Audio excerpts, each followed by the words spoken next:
Good evening. I'm Chief Wagner, Fire and Emergency Services Administrator for the Washington Fire Department. First and foremost, our priority in any incident is life safety. Let's remember this. During this train derailment involving hazardous material release of sodium hydroxide, our firefighters were faced with an immediately and rapidly developing situation involving threat to a nursing home with approximately 120 residents, many of whom were non-ambulatory. Based on the past flooding conditions in the exact area, there was a very real concern that the runoff of the chemicals would run into the facility.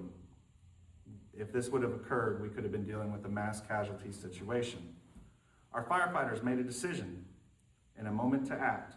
They diverted the chemicals away from the nursing home and toward the river. That decision ultimately saved lives. I want to be very clear about that. And we stand behind our firefighters for prioritizing life safety under extreme conditions. Now, I also want to address the concerns that have been raised about the department. Regarding staffing, yes, it is accurate we are currently not meeting the National Fire Protection Association 1710 recommendation of 4 firefighters on the first in engine. This is not due to lack of effort.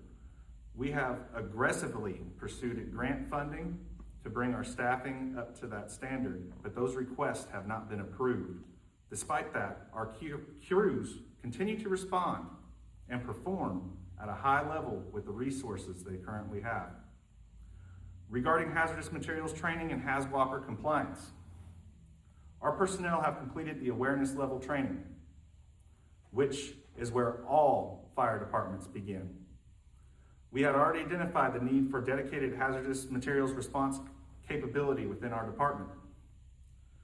And we were actively working towards expanding our training and compliance when this incident occurred. It is true that firefighters entered the hot zone without full technician level training or proper ensembles. This situation was not ideal, and we are addressing it. However, they were faced with a time-critical life safety situation, and they acted to protect vulnerable citizens of the community. Moving forward, we are accelerating our hazardous material training program and implementing stricter operational controls to ensure full compliance.